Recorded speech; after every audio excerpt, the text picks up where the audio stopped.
What's up, guys? Welcome to another episode of the Jiu Jitsu Junction podcast. My name is Andre, and I'm here with my buddy Chase.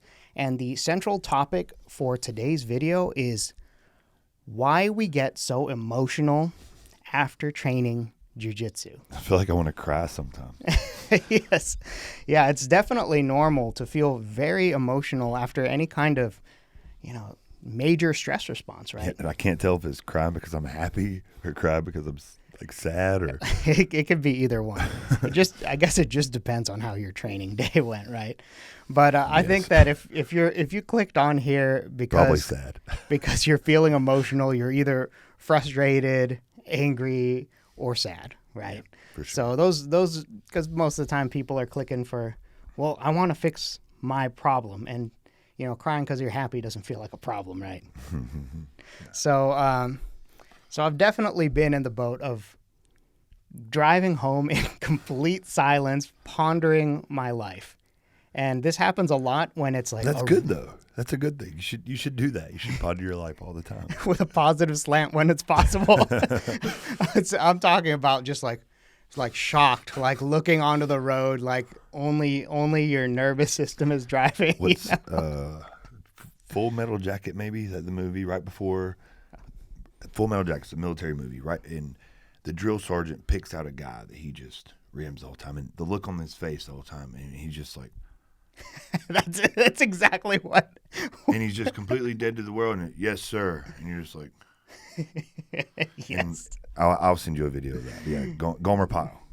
Okay. Yeah. All right. Yeah, I'm not familiar, but that sounds like exactly what we're talking about. He ends up shooting here. himself. It's pretty rough. Yeah. Oh yeah, God. It's pretty rough, but. You can, the face, I understand. But yeah, so it's very common, especially at the beginning, to drive home feeling very emotionally drained.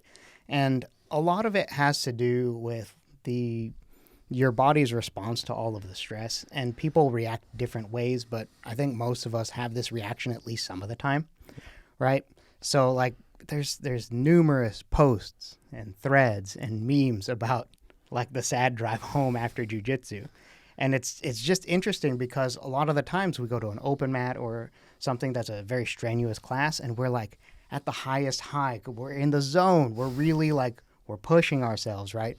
And then we drive home and it all comes down. Yep. So we have this emotional trough that happens as a kind of a natural part of any kind of hard training. Yeah. But God, it happens so much with grappling for me. Yeah, for sure. Well, I mean, it's a natural, to laugh for a minute, it's a natural part of life, really. You get really high, it's a little low comes after. I really try. I love rolling. I have a lot of fun when I roll. I try my best to kind of keep it just null the whole time, because to try to watch that emotional rise up and down. I think that's usually it. With exhaustion too, all your natural function, that's going to happen. There's no focus on it, so it's kind of like those are happening. There's not a lot of brain function left, to do. It's just doing that. So that's why you kind of get. I think that's where the emotional state comes too, because you don't have a lot of things that takes you to that. And we're talking about being beginners and coming from, maybe a desk job, and you're looking for a hobby. Yeah. When's the last time I talked about two of the guys I worked with yesterday? Said they've been friends for 36 years, and it never went physically with each other, and they got to roll for the first time. I wish I was there for that. He said it was everybody was standing in little circles rolling, and it was across the mat. He was like, but we had no clue what to do. Yeah. If you don't have an upper belt guiding the roll, sometimes it ends up looking pretty funky. But did they do the white belt death circle? Oh, he said it was across the mats, across the mats, across the mats, across the mats. So they weren't circling; they were just going everywhere. Oh man! What do you think? 30 feet? Oh yeah, for sure, for sure. Funny. Yeah, all the way across the mat. Yep. But he talked about kind of the feeling of just afterwards. Yeah, you're just when you deplete yourself like that, you're not used to it, especially if you don't have any emotional. Emotional training, meditation, a lot of life can go by pretty easy, right? Mm-hmm. Yeah, and you're putting yourself in a position where, probably by definition, you're stressing your body from about the time you touch hands. Your heart rate's going up. Yeah. Your anxieties, and then if it's new, all the adrenaline, all these things are playing a factor, and that you're stuff not is used going to go away. Yeah, you're not used to dealing with that level of hormone dump, right? Like it's there's just so much going on, and you're not used to. You don't get training in how to think and deal with high pressure physical situations in day-to-day life, right? But So it puts it to the test, right? It really, it's good. That's why it's good for us, though. I mean, that's the beauty in it. That's the heart in it. You know, it kind of puts you in places that on our daily life we can't go into. You know, I mean, a lot of jiu-jitsu gyms don't have air conditioning. I mean, whose house doesn't have air conditioning, right? Like everybody has air conditioning, but I mean, sometimes you choose to go into a jiu-jitsu gym that doesn't have air conditioning, you know, and you're putting yourself off, you know, just in these uncomfortable places, and the rest of your life starts to look a little easier. Yeah, everything feels soft after that, right? Yeah, for real. But yeah, so like, I think that like in daily life, we can get away with not having some of our things on point that we should, and we will feel it more in jiu-jitsu. And I'm talking about general like stress control here, like not enough sleep, not having any way to bring down your stress from like your job. There's bad diet, lack of fitness, and then like as we've talked about before, expectation mismatches. And if you're expecting more out of yourself than you actually will output, God, that is a whole lot of negative. That you can't, you know, that's coming from the inside. It's the closest one to you. Yeah. So like, there's a lot of things that can make it more likely that you end up in this situation where you have like a big emotional dump after training.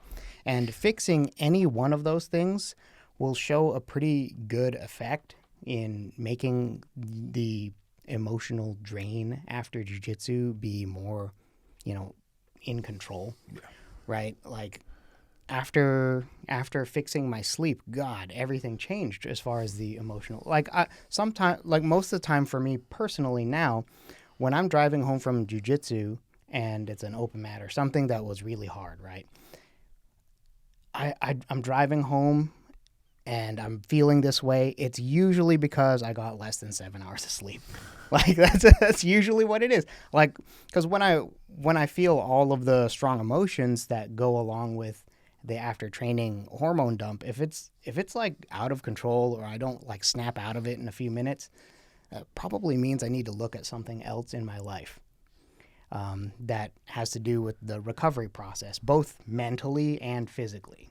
Well, I of course, like, and that's spot on. But I tend to really try to use that time. That's my intentional focus time, and I really have tried shaping the way I think during that time. I think I just got through kind of pouring everything inside of me out, you know, and it's all there. I think that's the time that I fill it with good things.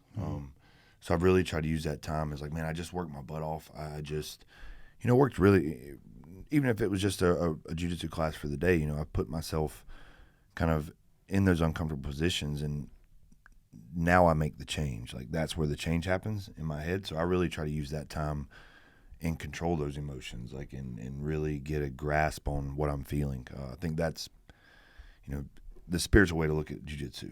Yeah. And I really try to use that time where I feel that way. Like, okay, wow, man, that's where my head goes right now. Yeah. Okay, that's not how I feel, man. And really try to dive into that. So I enjoy that. You know, kind of that emotional feeling. And it's not as emotional as it was anywhere near. I actually, you know, it's a good place now a lot of times where I can sit there and kind of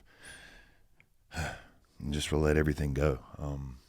So I don't know if it's necessarily a bad thing once you kind of get a hold of it.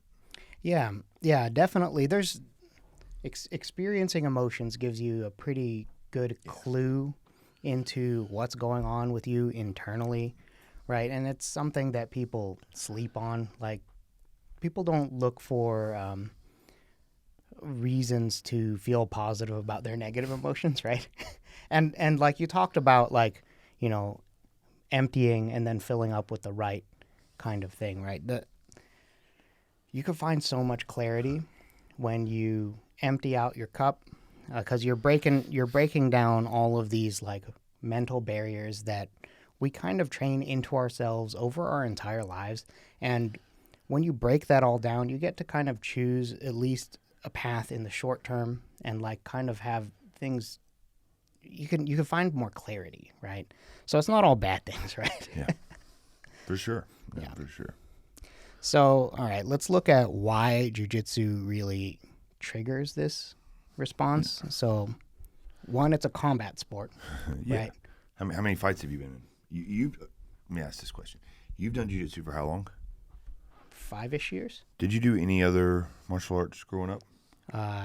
1 semester of martial arts, one semester of wrestling in high school, and I'm a yellow belt in karate, so watch out, guys. Okay. Yeah. Well, I asked that. How many fights have you been in?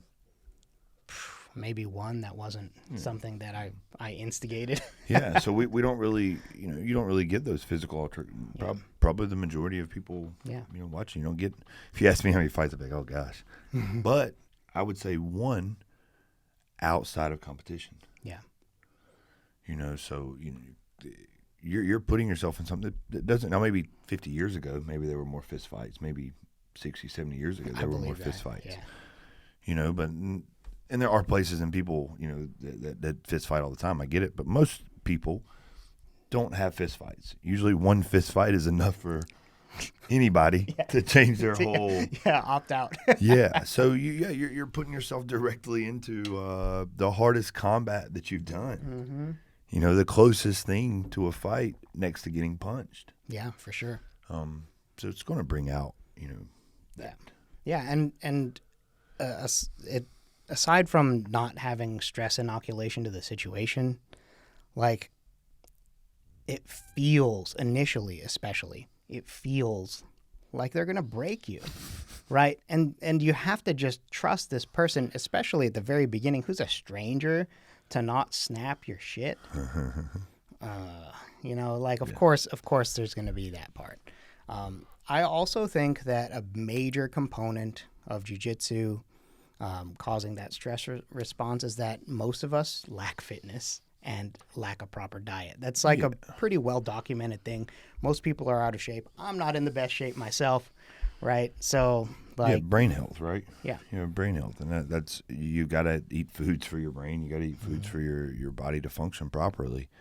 But that's probably with anything, right? Anything that you could probably go running, and if you're draining yourself of nutrition and you're not eating properly, it's going to make you think unclear. It's a big thing in training. Professional athletes is, what is it? The alpha brain. And it's just for brain clarity. And that's to kind of get away from, those emotional kind of lapses, I guess would be the best way, right? Emotional lapses. Because they're not true. The bad emotions you're feeling at the time, like feeling like you want, like all that stuff isn't real. Those are just, you've broken that wall down. Yeah. And you're susceptible at that time. Yeah. Yeah. I mean, definitely people really don't think about fixing their fitness and diet and sleep as being super important, especially the sleep thing. Well, I'm always so tired, and then I feel like crap after. Did you eat lunch today? No, I was working really hard, and I wasn't able to take. Okay, you ate a snack before you came to class, right? Okay, all right. What? And you got? Well, I was hungry when I got done with class, so I got fast food. Is that what you do every day? Yeah. Oh. Yeah. Well, no kidding, buddy. No. All right. How much did you sleep? Oh, I stayed up late to watch Game of Thrones. Come on, dude. Yeah, your brain's not going to work properly. You're correct. Yeah, if you're in the so my experience with doing white collar jobs is that if I got 6 hours of sleep and I was only doing my white collar job, no problem. Pound some coffee. My brain didn't feel messed up. I wasn't getting emotional. There's no problems.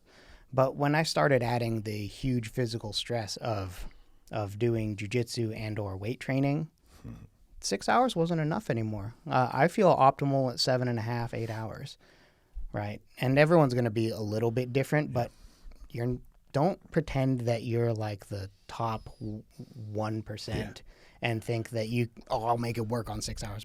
The statistics say Most that of you won't. that's probably not you, right? Most of you guys will not. Yeah, and that's okay. Like just prioritize the sleep.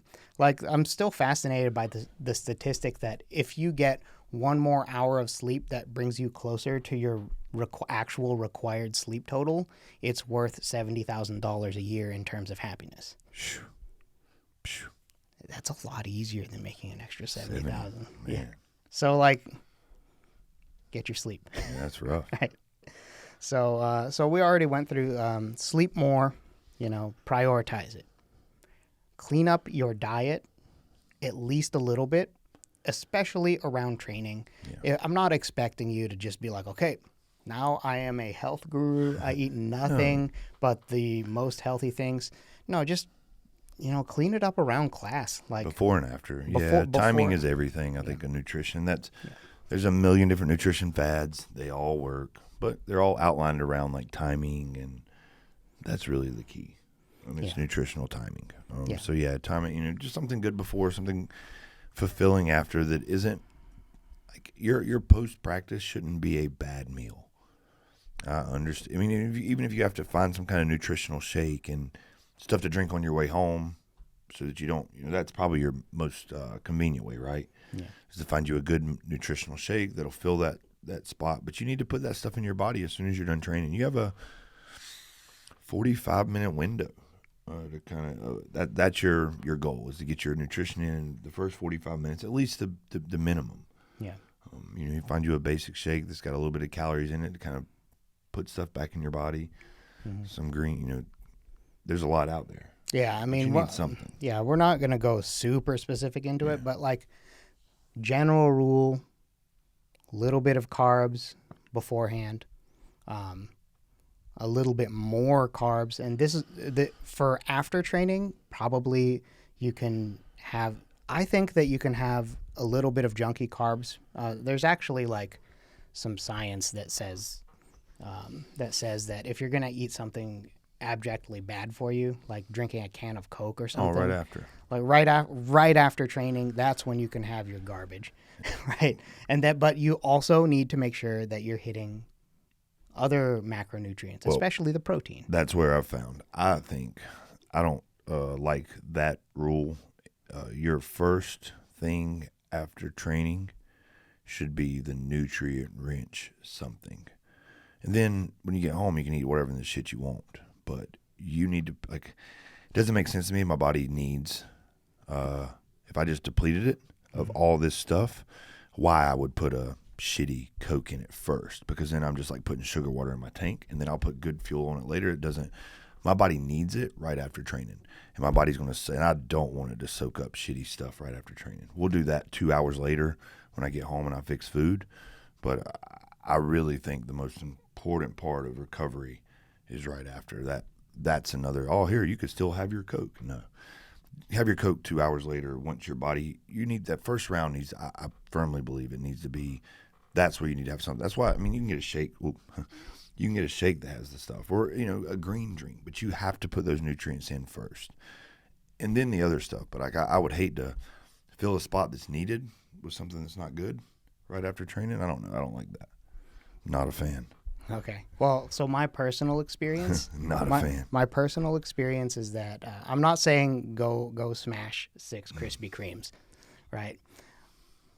But that would be really good. It would taste really good, right? Like it's sidetrack. Yes. They did a tournament down the road. It was called Rolls and Donut Holes or something like that. Maybe I made that up, but it was a donut. At the end of every round, if you were still in, you had to eat a donut. And it was a money tournament. And I was out of town. If I wasn't out of town, I would have won it. Probably. TFA, if I wasn't out of town, I would have won it. Why? It's donuts and roll, but yeah. Yeah. And please don't take my name if you get my name. That's good. Rolls and donut holes. Yeah. Sorry, back to where you were at. So, I mean, in my personal experience, like having a Rice Krispie treat, one Rice Krispie treat after training, that refills your muscles' glycogen stores. Yeah, that's the only time that like the really crappy sugars play a role better than real food. It just sucks them up. Because it just sucks them up. So like I think that's where you should have your junk. But your junk should not overpower. You should not eat junk to the point where you're not going to eat the right stuff. Yeah. So anyway, so that's just like general. Clean up your diet. Eat. I still think that you should, if you're going to eat your junk, it should be immediately after training in a small amount. Mitigating your emotional stuff, having mindfulness, breathing exercises, meditation-like activities. It doesn't have to be meditation where you're sitting cross-legged and saying right? Yeah, you could go for a walk. You can sit in silence, which is something that is really hard for people, but it's really good for you too, right? Build your general fitness, and set the right expectations and goals for where you're at. You could check out our podcast where we discuss this in more detail. I'll link it in the description and probably put it on the end screen here. Sweet. So do you have any closing comments? No, maybe a little, I guess. You just didn't talk about, meditation. I didn't have to be, sitting cross-legged. I just want to put a point, even during podcasts, sometimes if I feel myself kind of brain going away during podcasts while you're talking, I'll just kind of sit here, I'll breathe a few times, and it will bring me back to my moment. Yeah. It's like even, meditation, obviously somebody says meditation, that's what you think of. But I mean, it can be very short, bursts where you're just clearing your head, calming down, and refocusing on the moment. So I just wanted to tag onto that a little bit. Yeah, having the ability to do that during, after, before, wherever, any activity it really helps. It helps to smooth out the emotional ride that your life is, right? Yep. So it's definitely worth learning. I don't really know how to teach people how to do that. I think that's so individual. Like you have to find what works for you that brings you into the present moment, because usually when you're in the present moment, you're not experiencing these negative emotions and the emotional drainage that we're talking about here. Yeah, we could probably talk a whole podcast kind of about that and the things that come with it. Yeah. So, obviously not jiu-jitsu related, but yeah, it is. For sure. Everything is. I mean, that's life related, but it has applications to jiu-jitsu. So it's worth checking out if you haven't done this before. Give it a few weeks, and God, it makes a big difference in all of these, like the emotional roller coaster that might happen after very stressful training, right? So check that stuff out. Anyway, we appreciate you guys watching. Leave a comment with any of your experiences, anything you want to see us discuss. Hit the like button, and we will see you next time.